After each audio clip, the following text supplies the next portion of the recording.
طاقت کا کھیل بڑا گندا ہوتا ہے. جب آپ طاقت سے نکل جاتے ہیں تو پھر آپ کے ساتھ وہی ہوتا ہے جو عمران خان اب جنرل فیض کے ساتھ کرنے کی کوشش کر رہے ہیں. خان صاحب نے صرف یہی بات کی ہے کہ یہ فوج کا اندرونی معاملہ ہے اور اس کے اوپر جو بھی ایکشن فوج نے لیا ہے اس کا پارٹی کے ساتھ یا خان صاحب کے ساتھ اس کا کوئی تعلق نہیں ہے. جنرل فیض فوج کی کسٹڈی میں ہیں. ان کے خلاف کورٹ مارشل کی پروسیڈنگز کا آغاز ہو گیا ہے. فوج بڑی سنجیدہ ہے اندرونی طور پر ان تمام ایلیمنٹس کی کلینزنگ کے لیے جو کسی نہ کسی طریقے سے by association, by designation, by past involve رہے ہیں فوج کی تنظیمی معاملات کے ساتھ، لیکن ڈسپلن کی وائلیشن وہ کرتے رہے ہیں. ان کی پکڑ میں بہت سنجیدہ ہے. اب عمران خان ان کی جماعت نے یہ بھانپ لیا ہے کہ جنرل فیض تو بنیادی طور پر ہو گئے ہیں فارغ. جو بھی یوٹیلیٹی ان کی تھی جنرل فیض کے حوالے سے وہ یوٹیلیٹی ہم نے استعمال کر لی ہے، تو اب ہمیں اپنے آپ کو جنرل فیض سے ڈسٹنس کرنا ہے. لہٰذا اب جو نیا نیریٹو جنرل فیض کے بارے میں عمران خان اور ان کی جماعت کی طرف سے آ رہا ہے، وہ کہہ رہے ہیں جی انٹرنل معاملہ ہے. عمران خان کو کوٹ کرتے ہوئے ان کے لائر نے ایک پروگرام کے اندر یہ بات کی ہے جی کہ یہ اندرونی معاملہ ہے. عمران خان کا تو ان کے ساتھ ایک پروفیشنل ریلیشن شپ تھا، کوئی بھی ہوتا تو ان کے ساتھ یہی ریلیشن شپ ہوتا، تو اپنے آپ کو وہ بالکل دوسرے کنارے کے اوپر کھڑے کر رہے ہیں. یہ کوئی انہونی بات نہیں ہے. ہم نے ماضی میں دیکھا ہے کہ جب آپ نے کسی کے ساتھ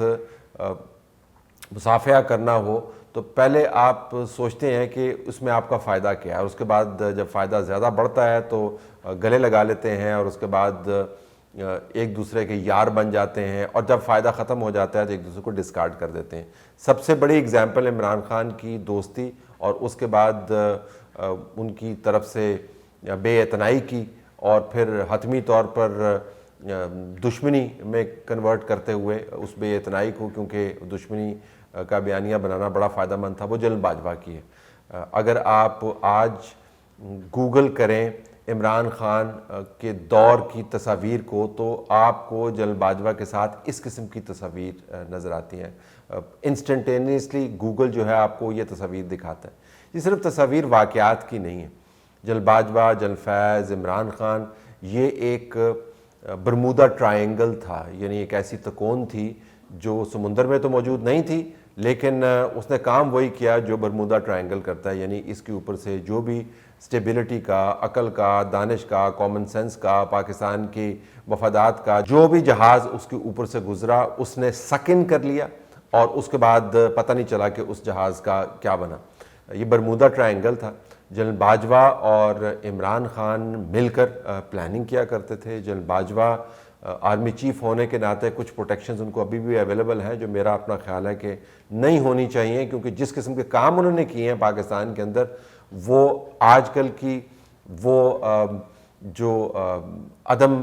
توازن کی کیفیت ہے، جو عدم اطمینان کی کیفیت ہے، جو عدم استحکام کی کیفیت ہے، جس کے بارے میں سب پریشان رہتے ہیں. 77ویں یوم آزادی کے روز بھی آپ کو آرمی چیف کے منہ سے پاکستان کے خلاف سازشوں کی بات سننی پڑتی ہے.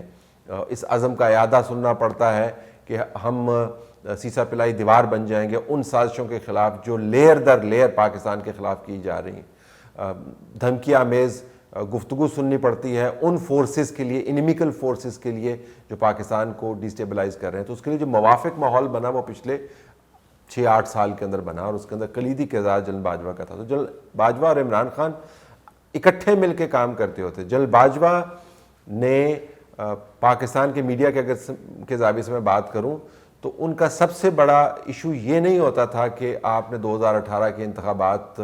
کو کیوں کہا کہ وہاں پر اتنی بڑی دھاندلی ہوئی ہے، دھاندلی مل کے دھاندلا ہوا ہے. آپ یہ نہیں کہیں. وہ تو کہتے تھے ہم نے انتخابات جو کروا دیا وہ کروا دیے، عمران خان کو لے آئے، ہم طاقت کے اندر لے آئے. وہ کہتے ہیں کہ آپ عمران خان کو پروموٹ کریں، آپ کہیں کہ یہ پاکستان کا بہترین لیڈر ہے، یہ 12 فٹ اس کا قد ہے اور باقی سارے بونے ہیں. وہ اس نیریٹو کو ذاتی طور پہ لے کے چلا کرتے تھے. ذاتی طور پر لوگوں کو 2-3 گھنٹے کے لیکچر دیا کرتے تھے کہ عمران خان کو اگر آپ نے پروموٹ نہیں کیا تو آپ کی میڈیا کے اندر گنجائش موجود نہیں. عمران خان کو پروموٹ کریں، دوسروں کو ڈیموٹ کریں. جنرل باجوہ کے نیریٹو تھا. جنرل فیض کے ساتھ عمران خان کی قربت پھر اور قسم کی تھی، کیونکہ General Faiz wheeling and dealing کے ماہر تھے. عمران خان نے سوچا کہ بجائے اس کے کہ میں باجوہ پر تکیہ کرتا رہوں، جنرل فیض کے ساتھ ایک علیحدہ میں معاملہ اپنا طے کر لیتا ہوں. اور یکجان 2 قالب تھے، یعنی ان کے درمیان میں سے روشنی بھی نہیں نکلتی تھی، اتنے قریب تھے آپس میں، اور ایک پورا کا پورا نیٹ ورک کام کر رہا تھا جس کے اندر میڈیا کے لوگ انوالو کیے ہوئے تھے، سوشل میڈیا کے لوگ انوالو کیے ہوئے تھے، سینکڑوں پولیٹیشینز انوالو کیے ہوئے تھے، آپ نے تمام وسائل بروئے کار لائے ہوئے تھے، اور یہ بیٹھ کے اس طرح جس طرح آپ تصویر میں دیکھ رہے ہیں تینوں ملک و قوم کے فیصلے ظاہراً کرتے ہوئے نظر آتے ہیں، لیکن بنیادی طور پر طے یہ کر رہے ہوتے تھے کہ میں ایکسٹینشن کنی لینی ہے، اگلے انتخابات کس طرح کرانے ہیں، کہ میرا اس وچ حصہ کی ہوئے گا۔ آپ کا خیال ہے کہ یہ پالیسی پلاننگ، اگر پالیسی پلاننگ کا یہ معاملہ ہوتا تو ان میٹنگز کے کوئی نوٹ ٹیکر ہوتے، برابر میں کوئی نوٹ ٹیکر آپ کو نظر آ رہے ہوتے، یہ گراؤنڈ کے اندر دھوپ سیکتے ہوئے کالی اینکیں لگا کر میٹنگز نہ ہو رہی ہوتی، کیونکہ آپ نے کسی قسم کے نوٹ ٹیکر رکھے نہیں، ان میٹنگز کا کوئی ریکارڈ موجود نہیں ہوتا۔ ان میٹنگز کے اندر کیا طے پاتا تھا کسی کو کچھ معلوم نہیں ہے، باہر آ کے آپ ایک سادہ سی پریس ریلیز جاری کر دیتے ہوتے تھے کہ جی ہم پاکستان کے بڑے دیرینہ چیلنجز ہیں ان کو ایڈریس کرنے کے لیے ہم نے کام کیا۔ جو آپ چیزیں ایڈریس کر رہے ہوتے تھے کہ کس طرح اوپوننٹس کو تن کے رکھنا ہے، کس طریقے سے میڈیا کے اندر آپ نے طوفان مچانا ہے، کس طریقے سے ہم نے اپنی ایکسٹینشن سیکیور کرنی ہے، کس طریقے سے میں نے اپنی اپوائنٹمنٹ سیکیور کرنی ہے، یہ طے ہو رہا ہوتا تھا۔ تو اتنے قریبی گھریلو قسم کے تعلقات تھے، اور اب جب عمران خان کی جماعت نے دیکھا ہے کہ جی یہ تو معاملہ ہو گیا ختم، بلکہ ختم کیا ہو گیا ہے، یہ تو معاملہ شروع ہو گیا اس طریقے سے کہ یہ گھوم کے ہماری طرف آئے گا، تو انہوں نے کہا جی کہ باجوہ کو تو آپ نے 6 مہینے 8 مہینے پہلے سے گالیاں دینی شروع کر دیں، جب سے ووٹ آف نو کانفیڈنس کے بعد آپ کو پتہ چلا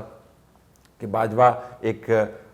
ٹارگٹ ہم بنا سکتے ہیں اور اس کو مورد الزام ٹھہرا سکتے ہیں، تو باجوہ کو ٹارگٹ کرنا شروع کر دیا آپ نے نو کانفیڈنس کے فوراً بعد، اور 8-9 مہینے تو آپ نے زبردست کیمپین چلائی۔ اور ضمن میں ویسے یہ بھی کہتا چلوں یہاں پر کہ یہ جو ریکارڈ ہے محسن کشی کا، ایک تو خیر پاور کے کھیل کے اندر کون محسن ہے اور کون احسان مند ہے وہ ایک علیحدہ بات ہے، لیکن محسن کشی کا ریکارڈ ہے بڑا پرانا ہے۔ جس نے فیور کی عمران خان کو، بعد میں عمران خان نے اس کو ڈچ کیا، ڈچ کرنا اگر کافی نہیں ہے تو اس کو ذلیل کیا، پھر اس کو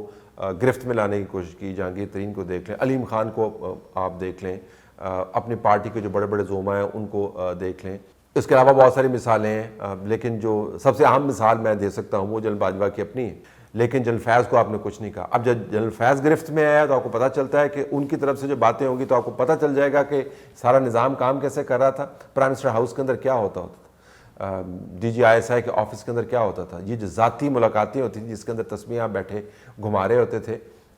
اس میں کیا باتیں آپ کر رہے ہوتے تھے، اس کے نوٹ ٹیکر کیوں نہیں ہوتے تھے، وہ کون سا ایجنڈا تھا۔ جب یہ پتہ چلا کہ جی یہ تو سارا طوفان ہماری طرف آنے والا، تو اب آپ نے اس کو مکمل طور پر ڈسٹنس کرنا شروع کر دیا۔ تو جو مقدمہ ہوگا جنرل فیض کے خلاف، جو انکوائری ہوگی، جو شواہد سامنے آئیں گے، وہ بہت کروشل ہوں گے، صرف اس وجہ سے نہیں کہ اس شخص نے ذاتی طور پر کیا کیا، اس لحاظ سے زیادہ کروشل ہوگا کہ وہ نظام کام کیسے کر رہا تھا، اس کے اور پلرز کون کون سے تھے، اور کہاں پر جا کر یہ تمام کی تمام گرہیں جو ہیں وہ جڑتی ہوئی نظر آتی ہیں، اور ایک جال بنا جاتا ہے جس جال کے اندر آپ نے دوسروں کو پھنسانے کی کوشش کی اور خود بھی پھنسے اور ملک کو بھی آپ نے پھنسا دیا بیچ میں۔ یہ بہت کروشل ہے، لیکن جس طرح میں نے پہلے کہا کہ جو پاکستان کے اندر طاقت کا نظام ہے وہ بڑا بے رحم ہے۔ جب طاقت گھوم جاتی ہے تو لوگ بھی گھوم جاتے ہیں۔ جنرل فیض کو اس کا احساس اب ہو رہا ہوگا، عمران خان کو بھی اس کا احساس ہونا چاہیے، لیکن ہو نہیں رہا۔ ان کا ابھی بھی یہ خیال ہے کہ ان کے پاس کوئی نہ کوئی داؤ پیچ ایسا موجود ہے جس کو وہ لگا کر تو اس چنگل میں سے نکل جائیں گے، لیکن یہ انہوں نے بھانپ لی ہے کیونکہ یہ جبلت ان کی سروائیول کی بڑی زبردست ہے۔ یہ انہوں نے بھانپ لیا ہے کہ یہ جنرل فیض کا معاملہ میری طرف آنے والا ہے، تو ابھی سے ایک نیریٹو بلڈ کرنا شروع کر دیا جی کہ جنرل فیض کون؟ میں تو ان کو نہیں جانتا، تو پروفیشنل ریلیشن شپ تھا۔